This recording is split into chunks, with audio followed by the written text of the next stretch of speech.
married, what kind of challenges were you guys facing?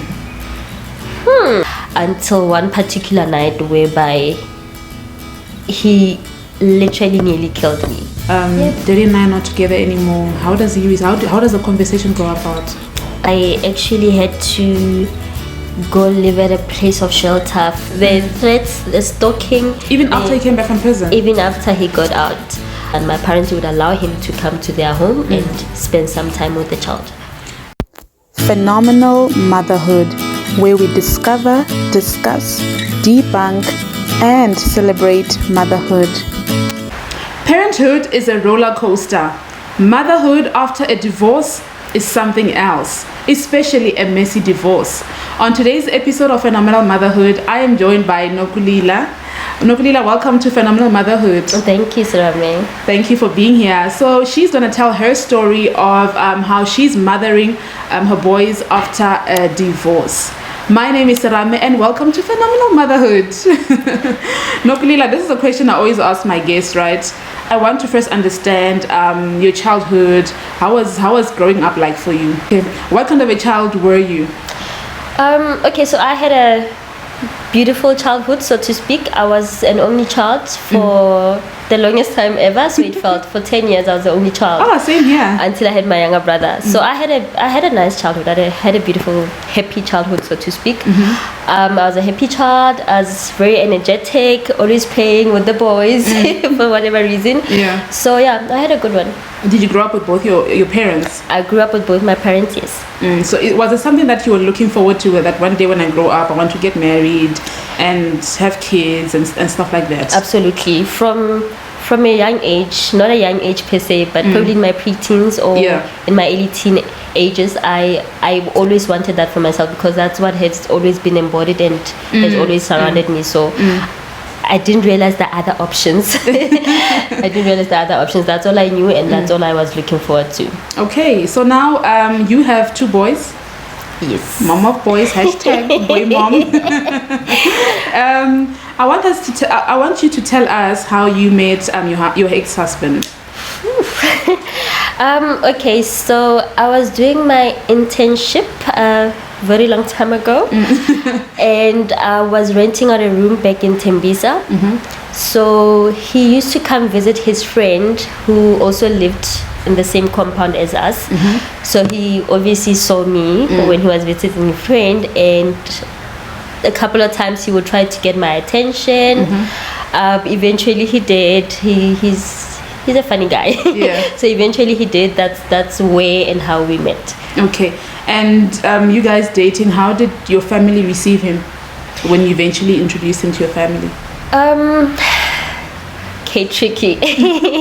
So my family is generally very welcoming and very loving. I see that with our other in-laws, so to speak. If someone takes a new wife or a new husband, they'd always receive them as their child, and that's that.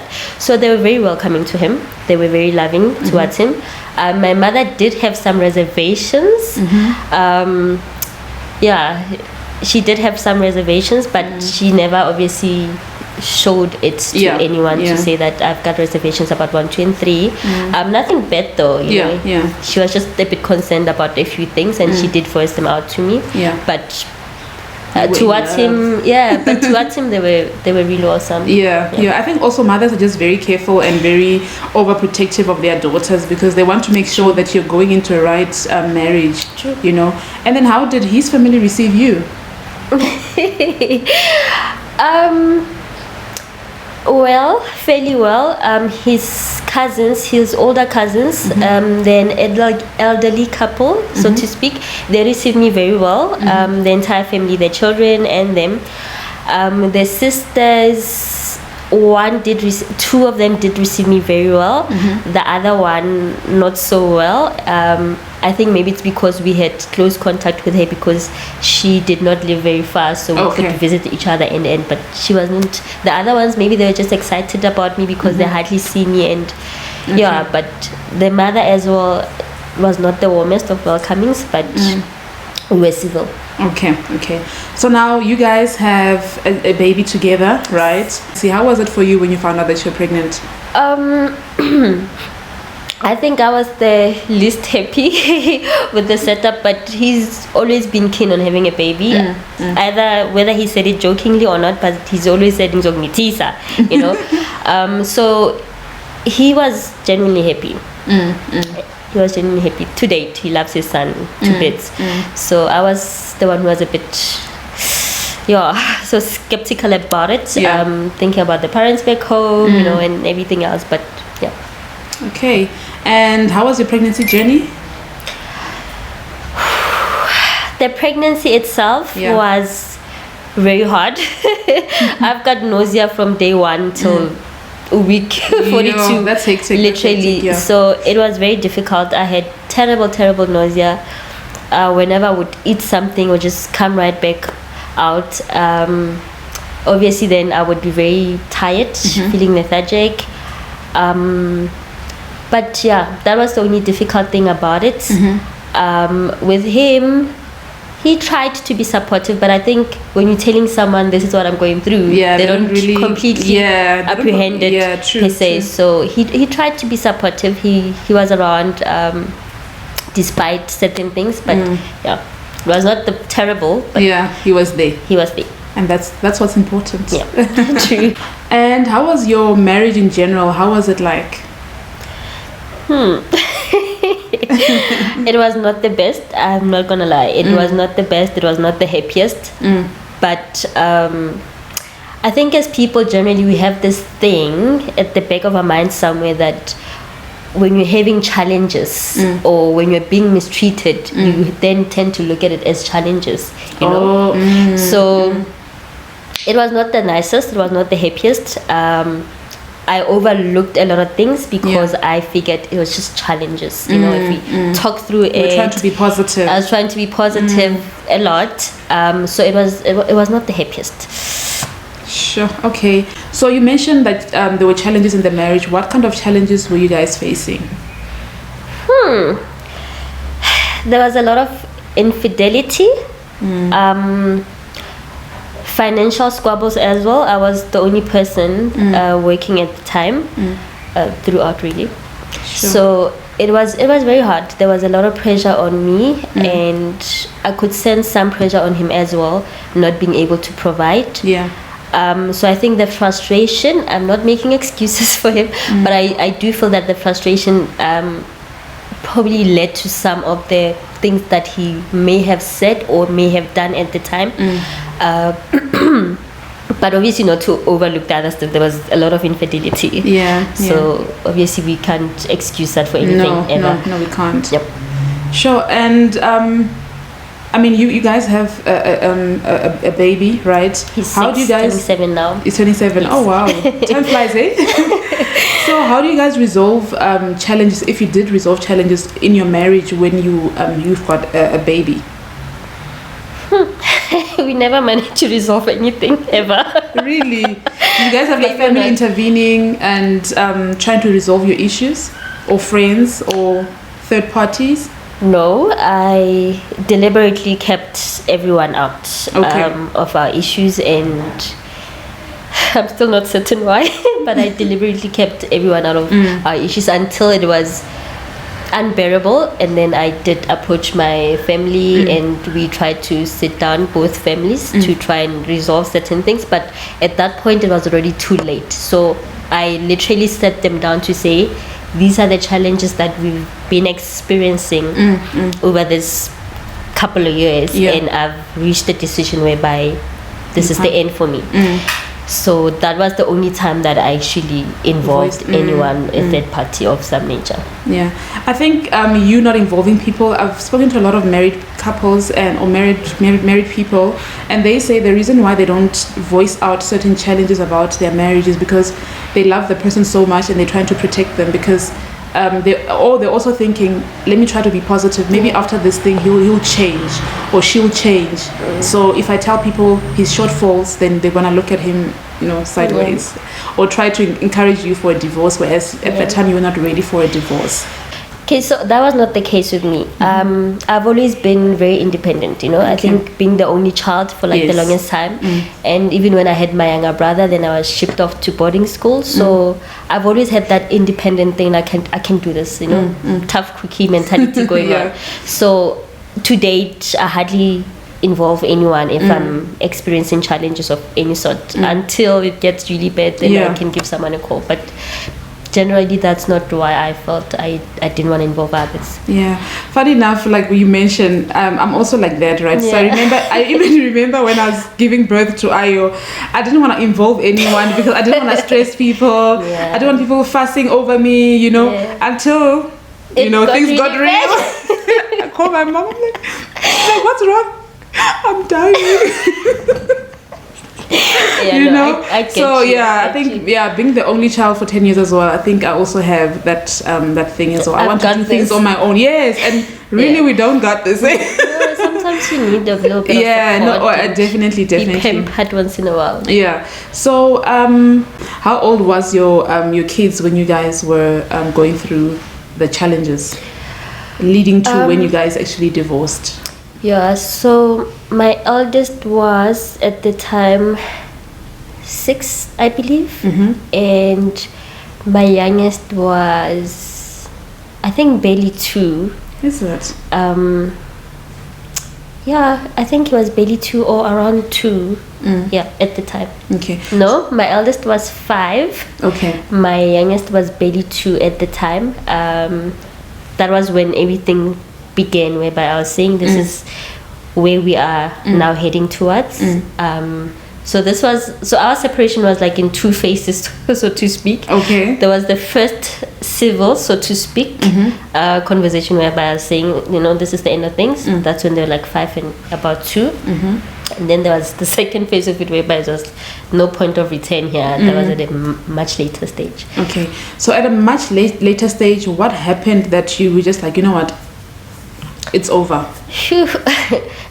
So I had already asked him to move out of our home at the time because we have ended things. Yeah. But he never accepted it per se, that this is how life is going to be from onwards, or he was probably hoping that by him persistently trying to keep in contact with me or coming around, maybe things might get to where he would like to see them at. Okay. When that didn't happen, he probably got frustrated or whatever the case is, and he started being physical. So he started getting physical, and there were a few instances until one particular night whereby he literally nearly killed me. Are you serious? He nearly killed me on that night, and that was it. That what broke the camel's back. There's no point of return from there. So So when all this physical abuse was happening, was it happening in front of the kids? Unfortunately, yes. And I think that's what made me realize that there is no way you can even think of being selfish to say that you would want to go back to this man, because I'd be selfish because now I would not be thinking about these poor souls here.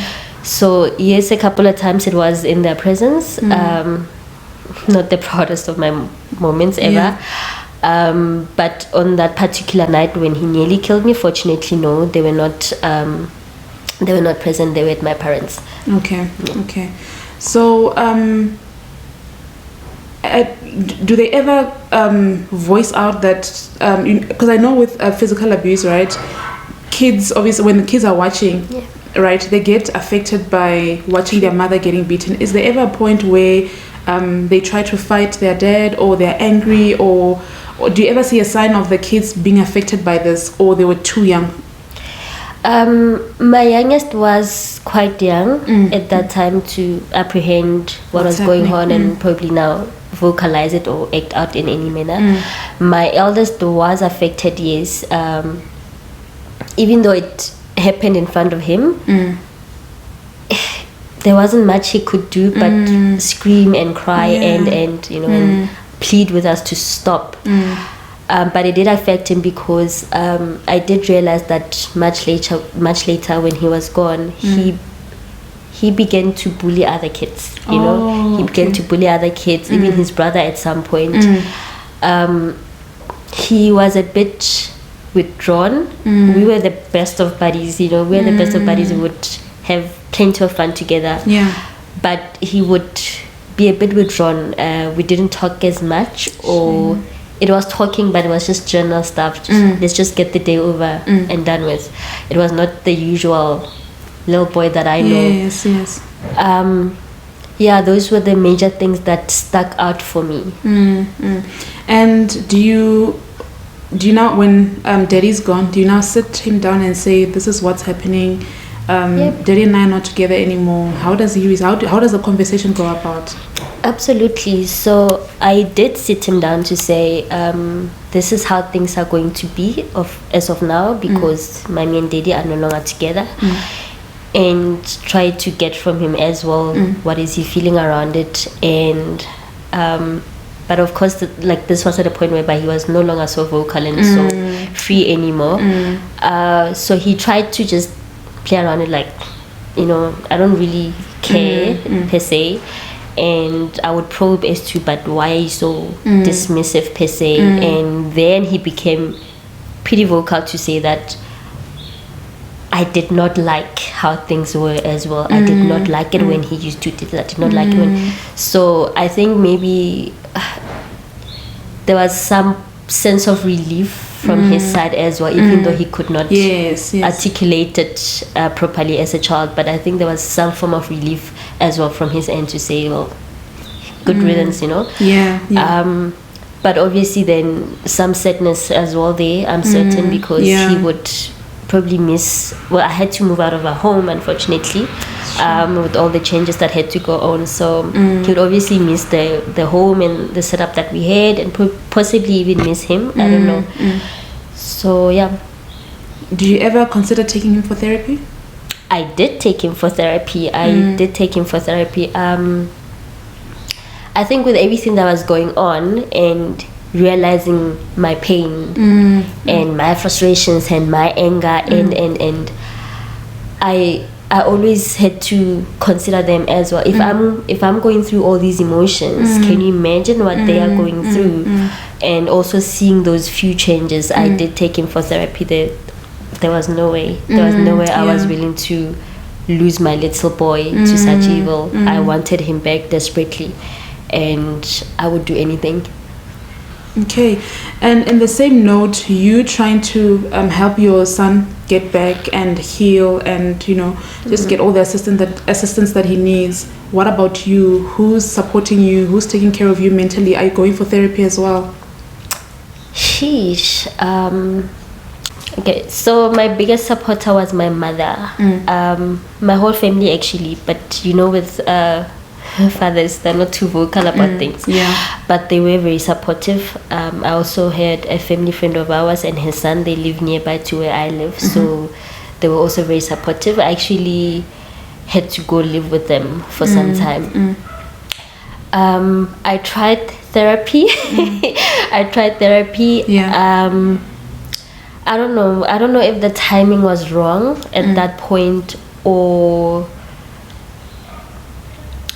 but I did try it. It did not work for me. I found that at the time the emotions were still very intense, and my case was very intricate. I mean, every time I had my session and I related some things to my therapist, even she would be flawed. She literally didn't have much to say, but shoo, my dear, you went through a lot. Sure.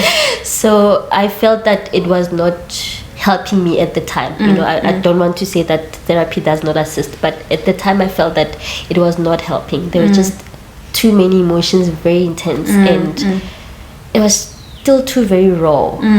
So it did not help at that time. So now you are 9 to 5, you're working, you're employed, right? How do you now navigate everything that's happening? your emotions and having to be at work, because I can't even imagine, because work is a lot on its own. True. Corporate people will relate. How do you now, do you tell them at work that I need some time off? How does that come about?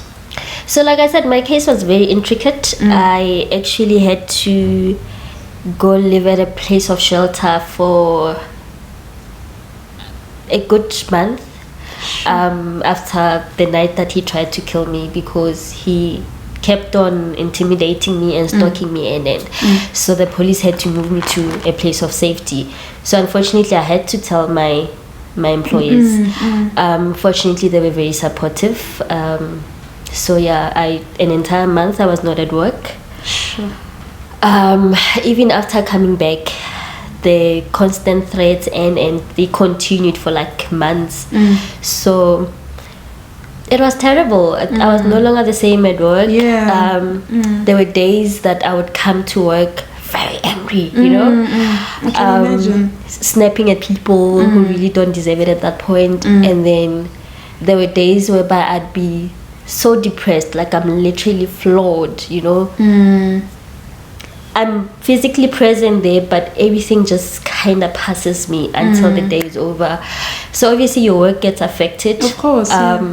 There were days where I would wake up in the morning, but I literally could not get out of bed. I would just lay there, and it was too often. You can't call at work to say you're sick, you know, almost every week or almost every 2 weeks. So my work did get impacted negatively a lot. But yeah, fortunately my employers were lenient, so to speak. I still have a job. And also you going to the shelter, was it the police saying that because you're not safe, we're taking you to a shelter so that you can be safe? Because I mean, your ex-husband was threatening you and stalking you and stuff like that. Correct, yes. So so you did open a case? Yes. I did open a case. So prior to that fateful night, I already had a protection order from about 2 years back. You know, due to him being physical, and I had a protection order granted until that fateful night, obviously. And then there was a particular afternoon where just a few days after that night, I had the detective come over to my place because she wanted to take a statement from the security who was on duty that night, who was now a witness as well. So when she arrived there, she does not have the numbers of the gentleman, so she had to call me to say that I am here, I would like to speak to this person. And I did go out to go meet with her and to usher her to the security guard so she could take the statement. And just as I was in her presence, this person starts calling and threatening, because I had to fetch her from outside the complex because they don't allow anyone to just waltz in. So I had to go to the gate to go fetch her, and he was saying, I can see you, I'm looking at you right now, I'm gonna shoot you. And I'm showing her like, this is what I go through on a daily. So it got so intense that she had to call backup. So before I knew it, there were like 8 police cars there. They were looking for him in the area. Oh my goodness. And she had just recently had a baby as well, and she was the detective.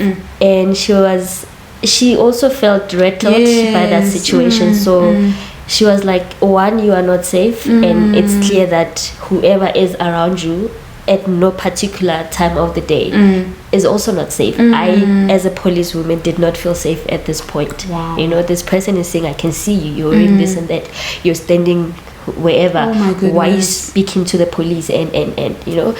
And then she called in her superior to say, this is very intense, even I feel that I'm not sufficient to assist.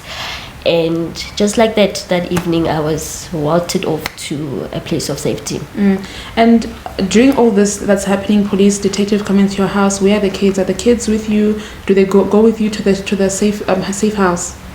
So the kids were at my parents' house. This was, there were 30th of November. The night was the 30th of November, going into the 1st of December.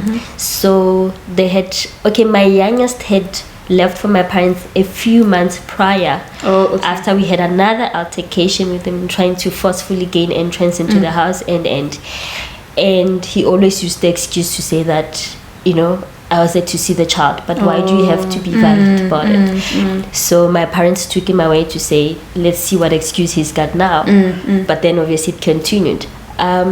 So due to the timing, my son had already finished with his assessments at school, and so it was nearing the school holidays, so I had already moved to my parents as well. So I was alone, easy target. Sure. Yeah. Sure. No, that's quite hectic. And do you feel safe talking to the police or reporting? Because we hear a lot of cases of GBV where women are saying, I don't even feel safe reporting to the police. The police didn't even take me serious. How was it when you were reporting to the police? Did they take you serious? So this is a funny one. I think throughout the experience, from the police, being at court, the prosecutors, the magistrates, just a lot of people that I had to interact with because of the situation. The funny thing about it was that I got the most support from men. Are you serious? As opposed to women. These are people, strangers, complete strangers, really old men, younger men, but they are the only people that I felt that I actually had the most support from, as opposed to women. People who don't know me, it's not like they were trying to get anything from me.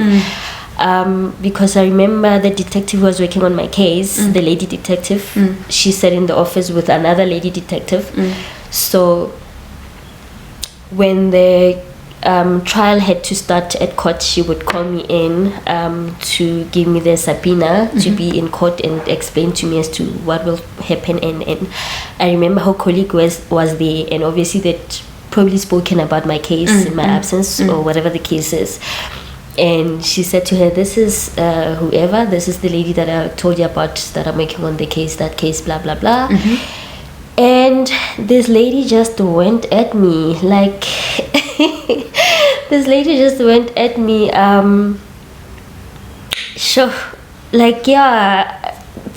things that I'm not necessarily comfortable speaking about them now, but she insinuated that certain things that we do when we are with our partners, that's what drives them mad. Oh my goodness. As if now I should not have done those things, he would not have gone mad and attacked me. So oh my goodness. In essence, then it was my fault, Oh no. I remember a couple of times as well when he used to come by forcefully trying to get an entrance into the house. I would call the police and a lady would respond, hi, I need assistance, I'm hysterical, I need assistance, I know what this person is capable of, I need assistance, I'm at such a place, this person is trying to gain entrance. Is it your girlfriend, is it your boyfriend? Oh my goodness. That type of thing. A time gets cut off because you're trying to explain to this person for 23 minutes that yes, it may be someone that I know, at some comfort, but I don't feel safe at this moment. Can you please get me assistance? Sure. So those were the few instances, but with the men there were never any questions. You are struggling with 1, 2 and 3, they want to jump in and assist. You are feeling unsafe, they want to jump in and assist or advise or whatever the case is. Oh, sure. I am disappointed. Because I remember I had a conversation with a friend of mine and said maybe they should put women in SAPS offices for GBV only, where women go and report to women. Women will understand better, but I'm disappointed. Because the night that I went to open the case, so the incident happened just before midnight on the 30th of November. And then I called the police, and then they came and they removed him from the premises, even though there was a protection order in place. And then an hour later, I tried to get into bed and sleep, and I started getting these texts, threatening calls. Oh my goodness. And then I decided to drive to the police station. That was after 1 a.m. in the morning. I drove to the police station. It's about 5 kilometers from my place, almost 5 kilometers from my place. I drove there, and then I opened the case, and then the lady who was assisting write the statement then said to me, "Did you come alone?" Yes, I am alone. It's in the middle of the night. And then she asked her colleagues, because now she's probably stationed at the front desk, she can't leave the desk. She asked her colleagues to say, "May you please accompany her back home, she's not feeling safe. Please accompany her back home." And then she was like, "Just wait in your car." I went and I sat in my car and I waited and oh my goodness. Yeah, they did not come. I could just see them walking about. They did not bother. So eventually I left on my own again in the middle of the night. Sure. Like I'm really disappointed, because I thought that was the solution, where we'll have women in place and they will attend to GBV issues, and clearly it's not. Yeah, but I mean, I don't want to now paintbrush all of them to say females, that but I think it's just a general human thing. We are not fully empathetic until we are actually in that person's shoes. That is very true. Or I've noticed that with women, we try to mask a lot of things, so I know very well that my husband mistreats me at home, but because I don't want any other person knowing about it, every time it comes up or you mention it, I work so hard at masking it that I have to make it seem like it's something that I'm not aware of, or it would never happen to me. It can only happen to you. What did you do to anger him? So I think maybe that could be what happens with them as well. They are aware of these things. They may have experienced them, but no one wants to be attached. Yes, nobody really wants to talk about it. And I think that's one of the reasons why I have these conversations where we talk about things that people don't want to talk about. I've had a lot of people DM me to say, "Oh my goodness, Rame, the interview you just had on YouTube, I can relate, but I've never spoken about it." And I'll be so shocked that I know this person. She's been through this. I didn't even know about it, and I mean, I could have been there to help or whatever. Do you feel at any point that people around you did not support you? I mean, you did mention that your parents were there to support and whatever. Do you think you needed any other help from your friends that you didn't get, or support from your colleagues that you didn't get, that you wish you have gotten? So yes, I did feel at that point that maybe certain people that I had expected to see more from them, I did not see any of that. Not to put any fault on anyone. Like my direct manager at the time was a woman, and I don't think she comprehended exactly what was happening or what I was going through.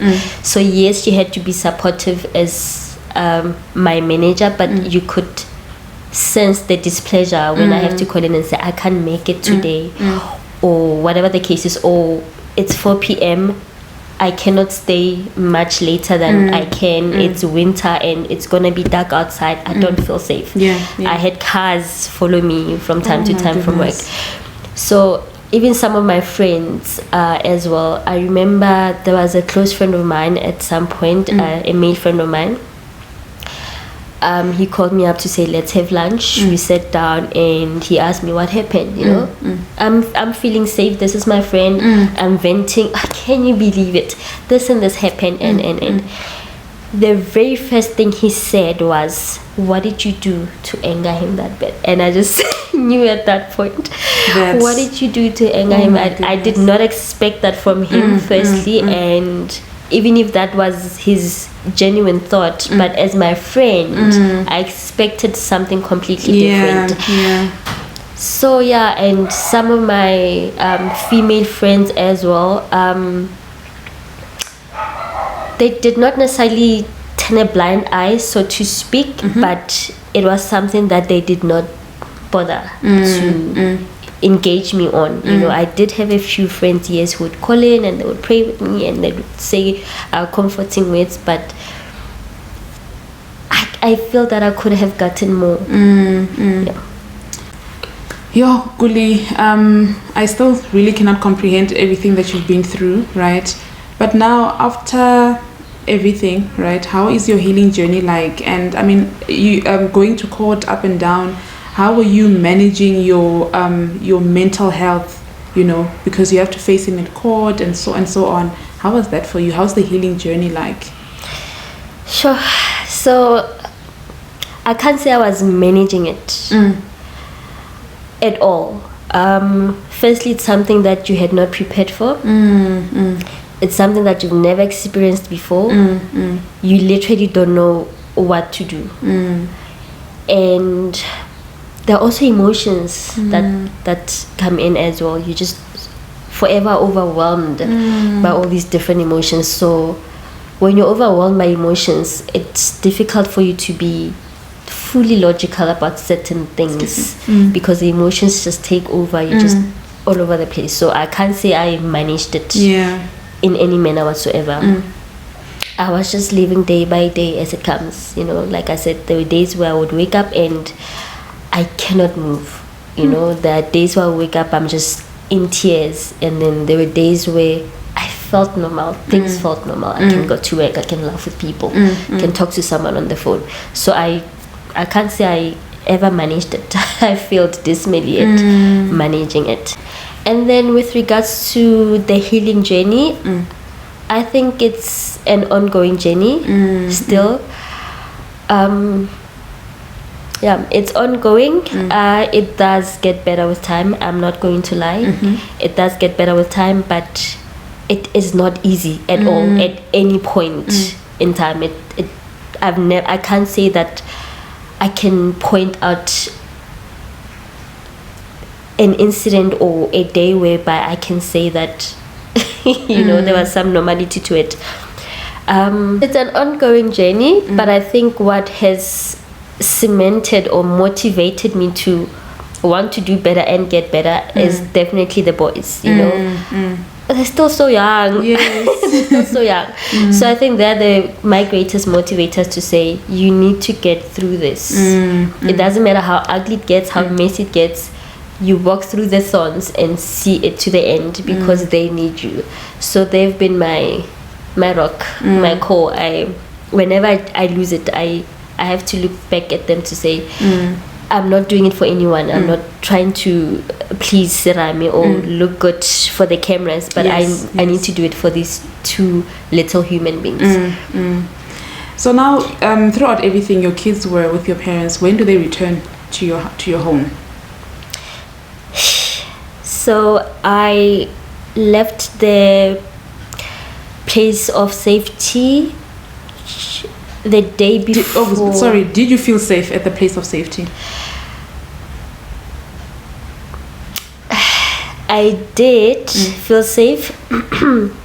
I did feel safe at the place.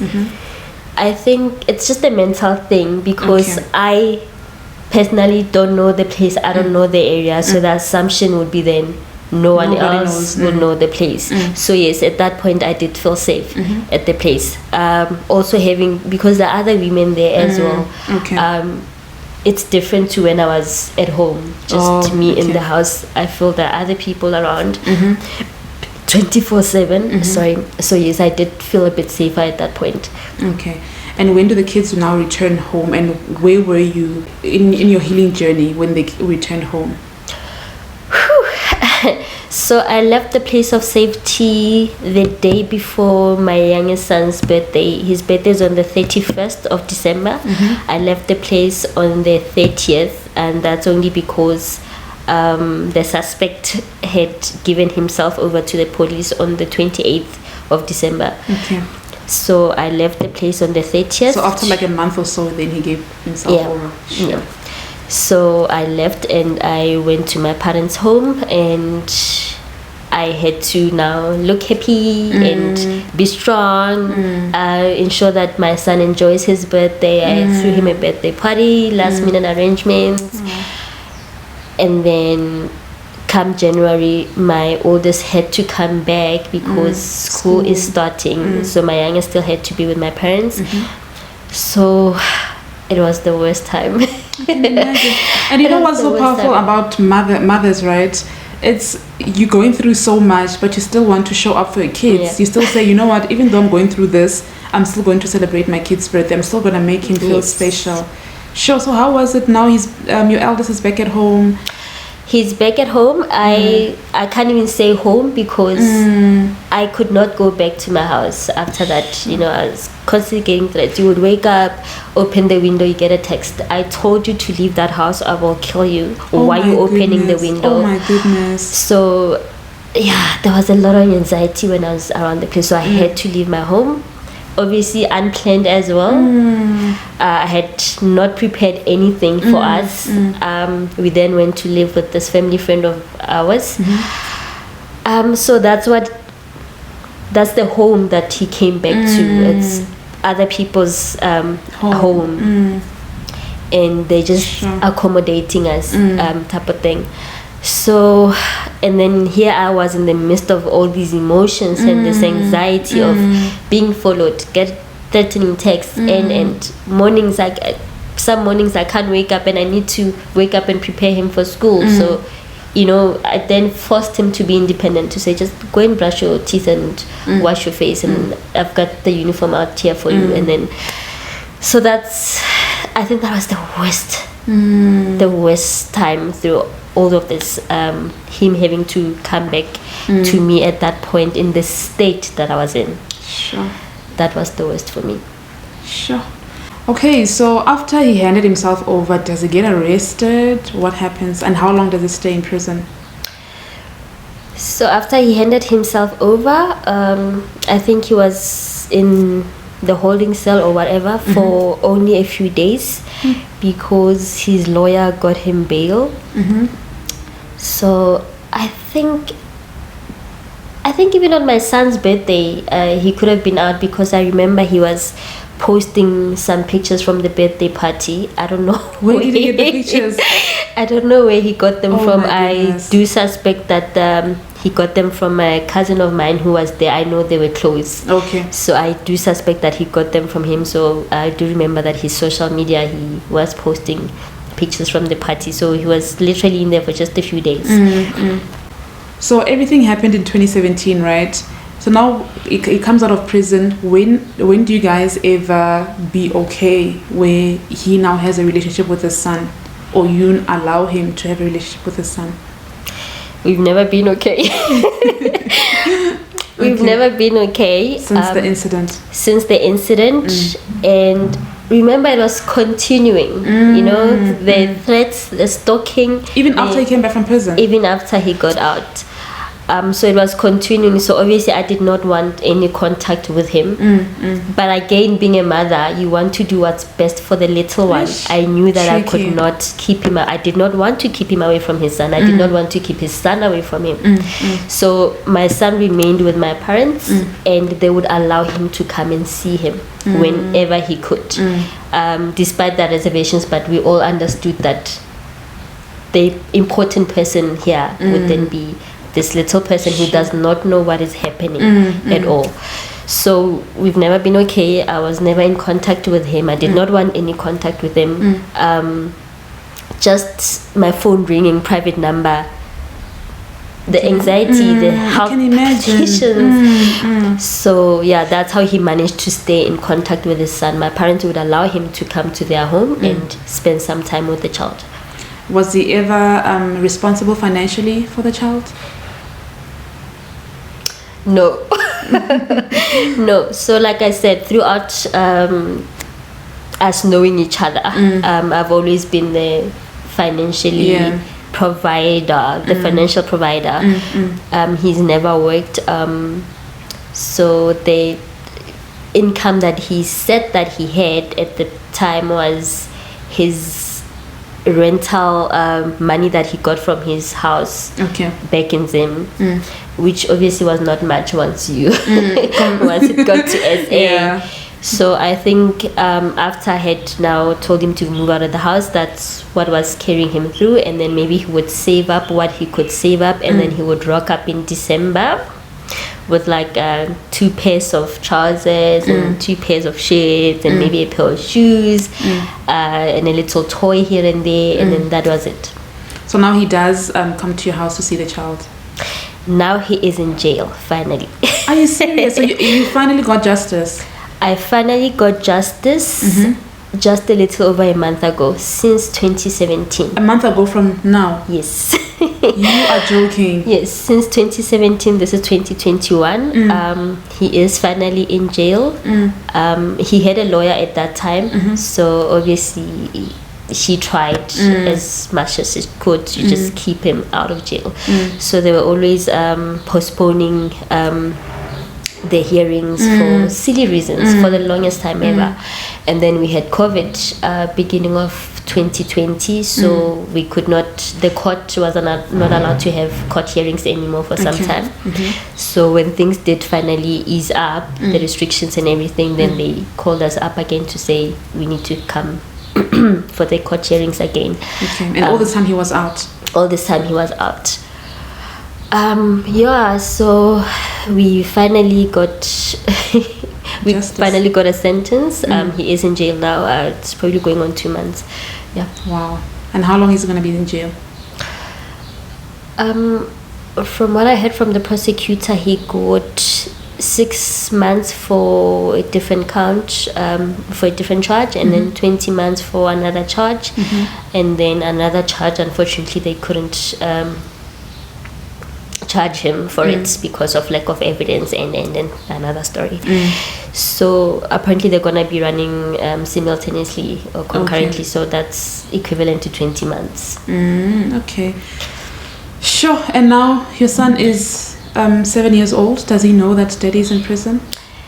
I actually told him just a little over a week ago. The reason for that being, remember, they used to spend some time, mostly in December. Okay. So after he also had come back to live with me, I had to buy a second home for me and the children to start over, start rebuilding our lives. This was beginning of 2019. So I did now take him from my parents to say that I would like to continue raising my child. So because when he was with me, I could not be in contact with this person. He would then wait for the school holidays when I take them to my parents to go and see him.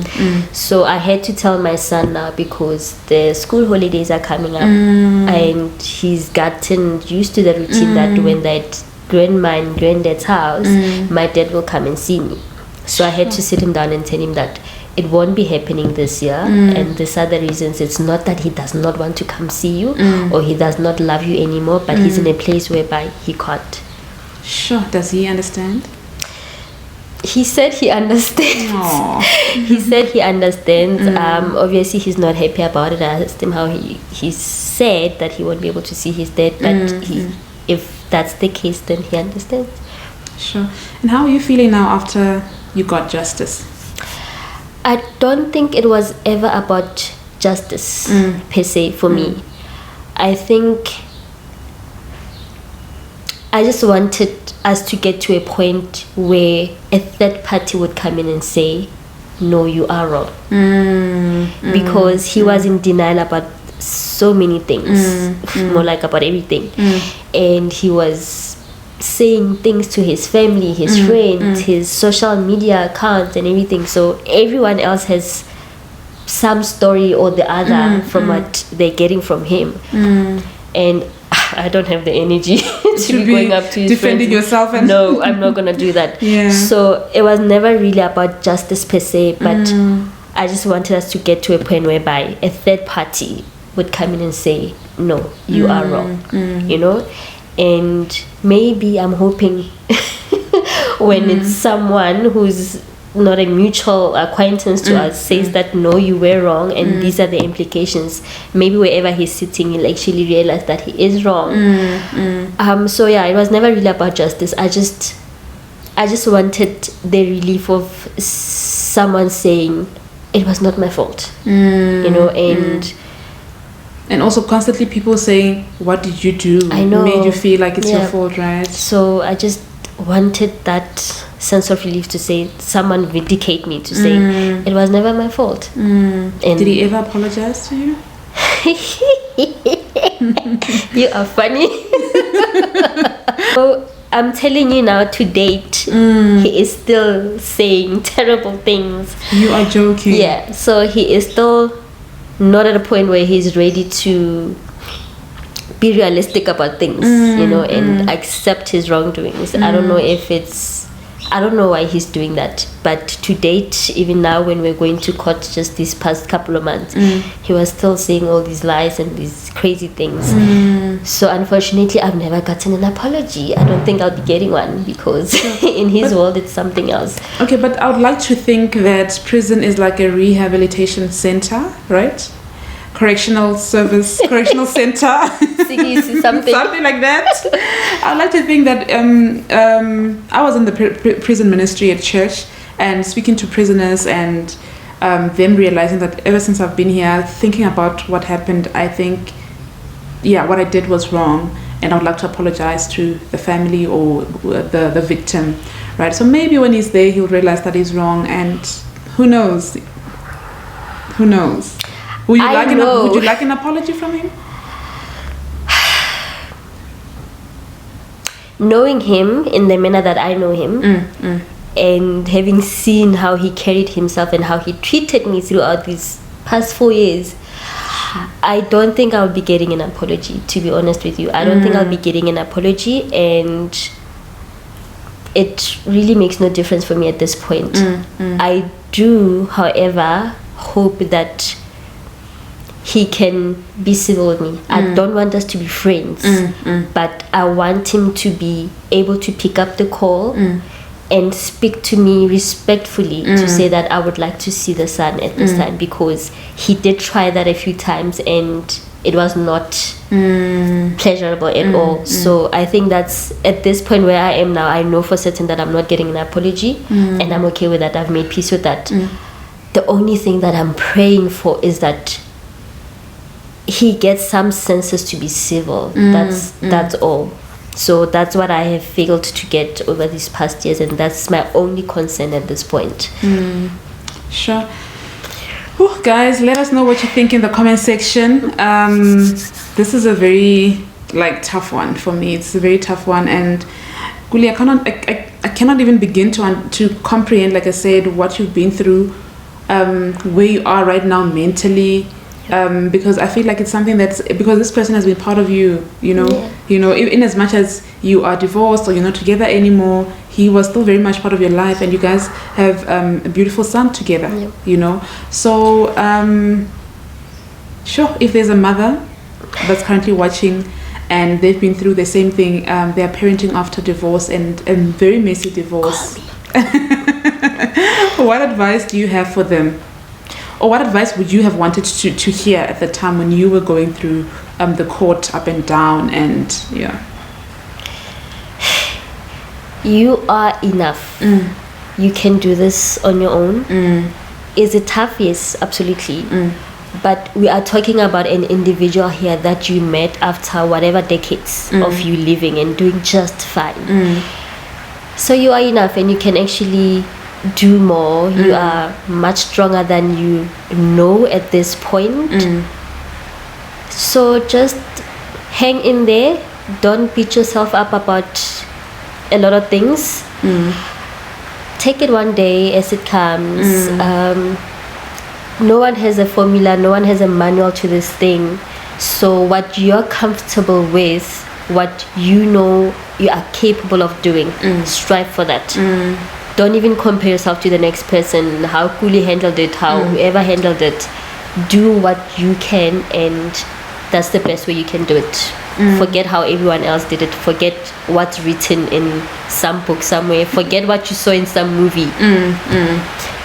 Allow yourself to be. If you have to spend 3 days tearing up, do that. But always remember that you can do more, you can do better. Cry, I don't know, whatever it is that you do behind your closed walls. Scream. But always remember that you need to get up at some point and keep things going. Not easy, but you have to keep things going. No, I like that. You need to get up at some point. Yes, cry and go through the emotions, but at some point you need to get up. I really, really like that. Get up and do more. Also remember that you've got children to live for. You've got, you don't want to... Especially if you have children too. Yes. You gotta keep going. That's your only excuse. Yeah. If you've got children, always put them first. Yeah, sure. That is profound, Kuli, and I hope everyone that's watching is learning something, even if they're not going through your situation. I also picked up that if you're in a relationship, in a marriage, and you guys have got challenges, don't sweep it under the carpet or think that this person is going to change or whatnot. Address it, talk about it, get help. That's one of the things that I picked up, and I love that you still stuck it through and became, some people would just, and I'm not judging them, that they break down and they, it's so difficult for them to get up. There are women in psychiatric hospitals, and it's because of GBV. Yes, true. So I must really commend you for being strong, and even when you're going through so much, you still celebrated your son's birthday. Wow, man, that's wow. Yeah. That's just something else. I don't think I would have coped. You are a strong woman, Kuli, and I'm rooting for you. I'm so proud of you, and I've learned so much from you as a mother as well. Yes. I've learned a lot from you as a mother, and may God bless you. Thank you. And increase you financially, in wisdom, in grace. money. Because it costs a lot to raise these kids. It costs a lot even when I'm with my husband. So imagine just you alone. It can't be easy. So Kuli, any last words? So additional to what you said earlier, not sweeping things under the carpet. What is also very important is always being aware of the red flags. I think that was the biggest mistake that I did. The warning signs were always there, I'm not gonna lie. But I don't know, we always want to misinterpret it literally and deliberately. Yes, don't do that. Red flags, respond to them. Forget everything else as to who's gonna think what or whatever, but if you see the red flags, act on them before it's too late. One of the things that I did as well in my marriage is that, in as much as I was in love, and I'm just like, it's beautiful. I think what's important is that because I'm in love, I won't be able to see the red flags, right? Yes. It's important to introduce, the person to your family, people that love you and have your best interest at heart. Those people must spend time with him, right? Yes. And they'll be able to say, no, but this guy... You're saying that. It's funny you're saying that because...